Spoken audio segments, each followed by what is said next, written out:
Olá, minhas amigas e meus amigos. Chegou a hora do nosso encontro. O assunto de hoje vai ser o domingo.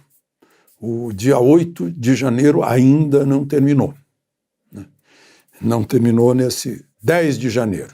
Mas antes eu queria falar para vocês sobre alguém que nasceu num 10 de janeiro, na Tijuca, no Rio de Janeiro, em 1904.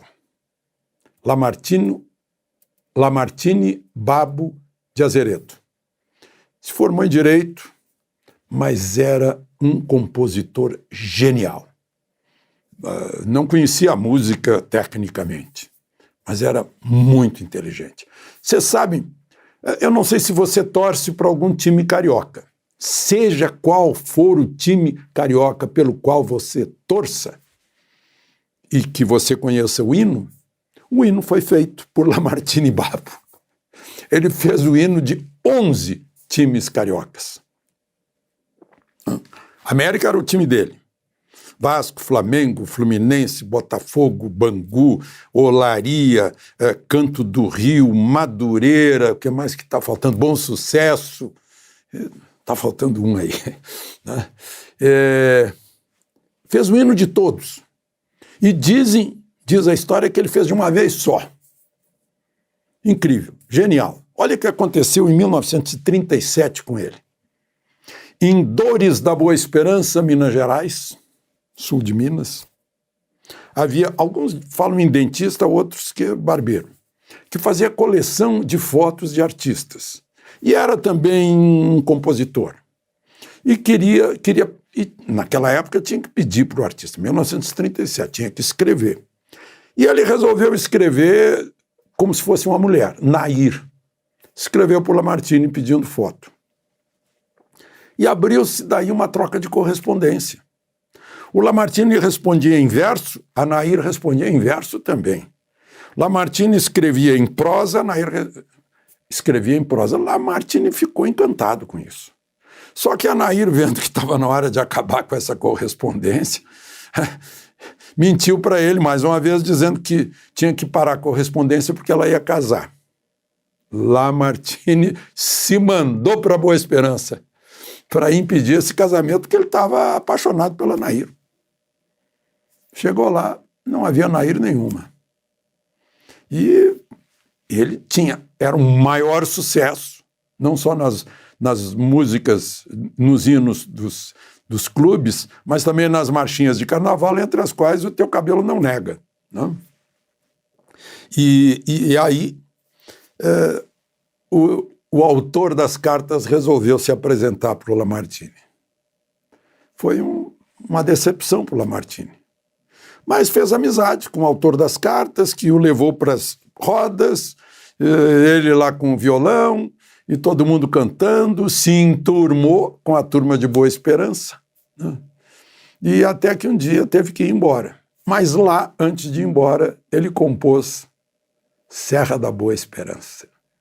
Esperança que encerra no coração do Brasil um punhado de terra, no coração de quem vai, no coração de quem vem, Serra da Boa Esperança, meu último bem.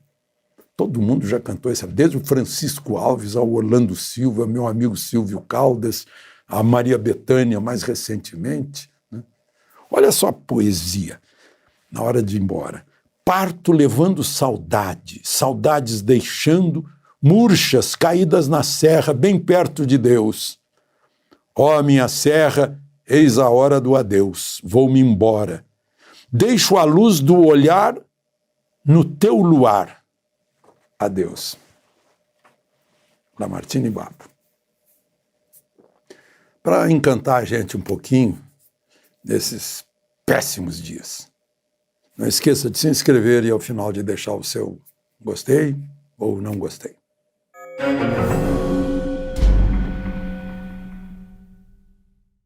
Bom, primeiro assunto de hoje, a última notícia, antes de eu gravar, Alexandre de Moraes decretou a prisão do ex-ministro da Justiça, Anderson Torres, responsabilizando-o pelos acontecimentos de Brasília. Ele mal tinha chegado de férias, não tinha nem reassumido a Secretaria de Segurança.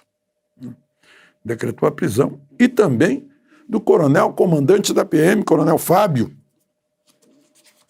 Como é o nome do coronel Fábio? Fábio Vieira, coronel da PM. Deve ser um nome de peso na PM. Responsabilizando pelos acontecimentos. Olha só, eu estou em Brasília há 47 anos. Eu sei que qualquer acontecimento na Praça dos Três Poderes, na Esplanada, todo mundo fica careca de saber na véspera. Porque todos os órgãos de informação fazem informes a respeito. Todo mundo. Desde a BIM ao serviço da PM, do Exército, da Marinha, da Aeronáutica, do Palácio do Planalto, do Ministério da Justiça, do Itamaraty, todo mundo dá informação a respeito. E agora o que está acontecendo é que senadores, como o senador Duval, do Espírito Santo, já está convocando o ministro da Justiça, Flávio Dino, sobre recebimento prévio das informações do que ia acontecer no domingo. E os outros senadores já estão se juntando a isso. O senador Girão, do Ceará, o senador Amin, de Santa Catarina, né, deputados também, eu até anotei aqui o nome deles, quer dizer, uma coisa que ainda vai render. Plínio Valério, do Amazonas, o Júnior Amaral, deputado de Minas Gerais, né, cobrando isso. Coisas assim. Vejam só. E depois entrar como entraram, né? Os manifestantes me dizem que dentro deles havia uma corrente que queria quebrar tudo. Minoritária. Mas esse minoritário, eles acham que pode ser umas 300 pessoas. Aliás, tem 277 presos. Né?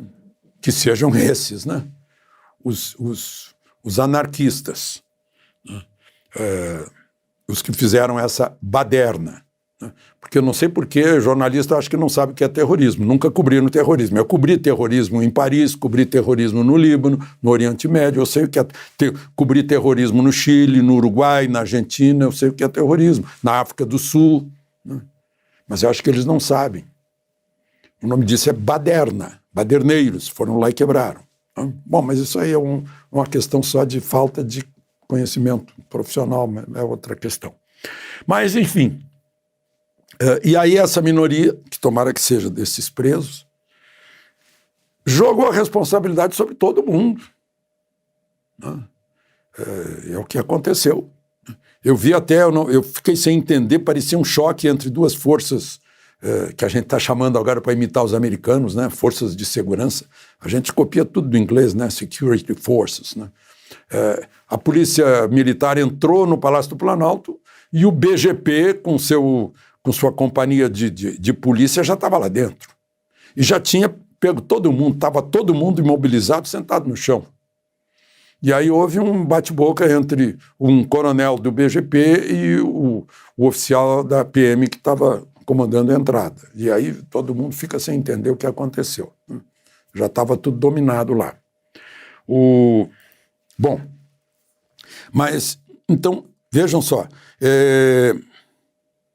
eu falei em 277 presos, segundo a Secretaria de Segurança Pública aqui do Distrito Federal. Né?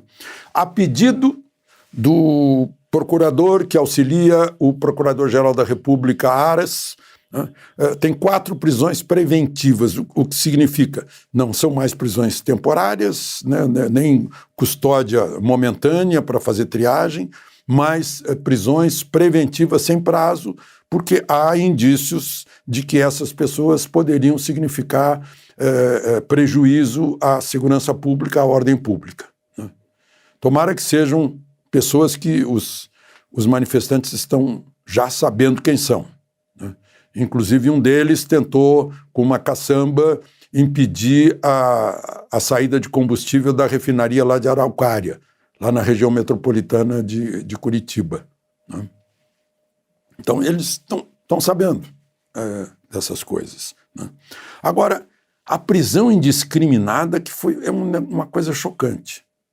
As pessoas estavam saindo do acampamento, o exército tinha avisado e se oferecido para ajudar a desmontar, ajudou a desmontar, e a rotina era desmonta, sai, e há uma triagem pelos órgãos de segurança, e as pessoas insuspeitas vão embora, né? E aquelas que possam apresentar suspeita de terem agido no domingo, né? Que tem uma característica que estariam de uniforme camuflado e tal, né? Essas, então, ficariam. Mas não, houve uma detenção geral. Todo mundo embarcou num ônibus como se embarcava judeu em vagão ferroviário lá na Alemanha, em 1939, 40, 41. Né? Idosos, mães, crianças. Né?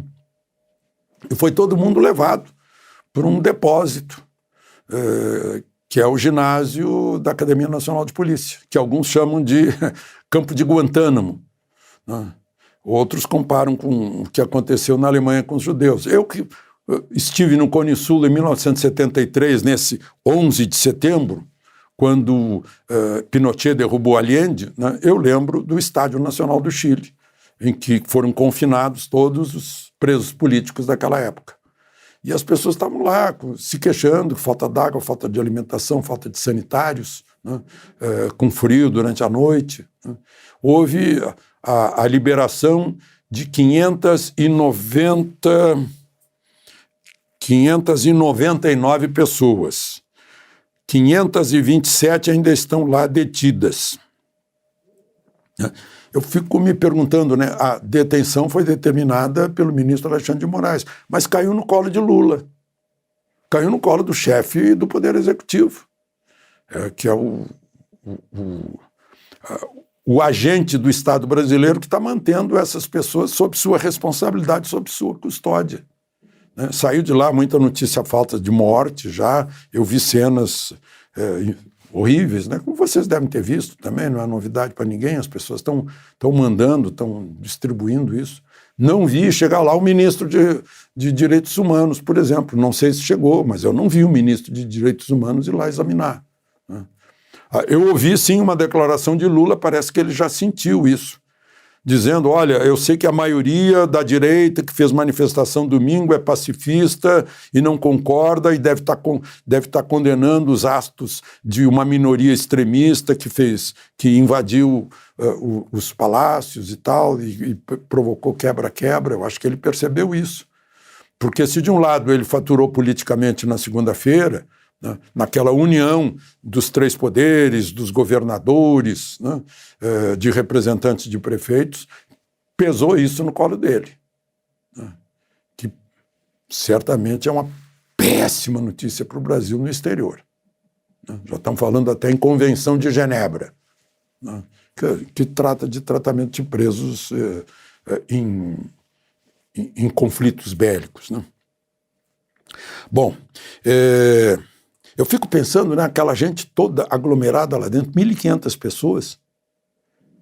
Se dá uma Covid, quem é responsável? É o Estado brasileiro. Né?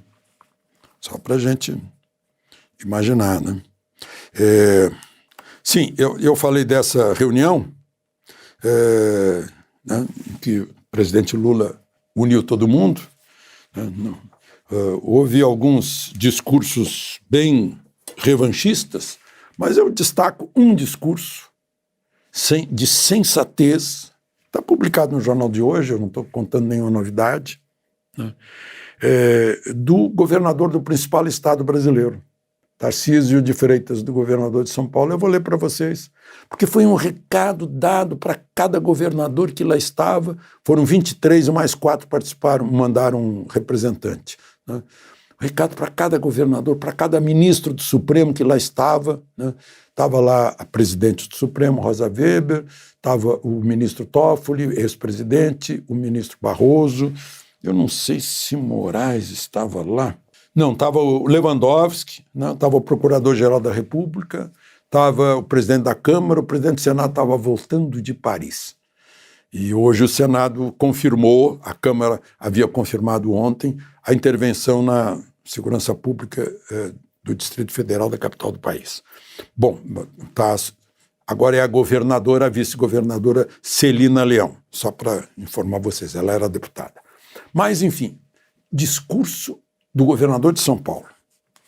Peço a Deus que nos proporcione sabedoria para que a gente construa a pacificação, lembrando que a pacificação demanda gestos. Gestos de todos. O que são gestos? São atitudes. Não? Gestos do judiciário, eles estão em primeiro lugar. Porque eu li para vocês o despacho do ministro Alexandre de Moraes em que ele fala em ignóbil pacificação. Né? Aí ele comparou com a pacificação tentada por Chamberlain, que cedeu para o Hitler nos primórdios da invasão da Polônia. Mas, bom, gestos do judiciário ele pede, sugere. Gestos do legislativo, que também está faltando. Vejam a omissão do Senado nesses anos todos. Gestos do executivo, gestos dos estados, isto é, dos governadores. A gente tem que aprender a construir gestos para que a gente possa ter, no final das contas, desenvolvimento e dignidade. É um binômio. Dignidade significa tudo, humano. E desenvolvimento são os meios materiais para isso. Que só serão alcançados por meio do diálogo, finalizou. Eu acrescento, inclusive no artigo que eu mandei hoje para os jornais que publicam, que não é possível que numa democracia não possam conviver duas ideias diferentes, né? Com liberdade, com ordem e, sobretudo, com respeito à lei maior, que é a Constituição. De Brasília, Alexandre Garcia.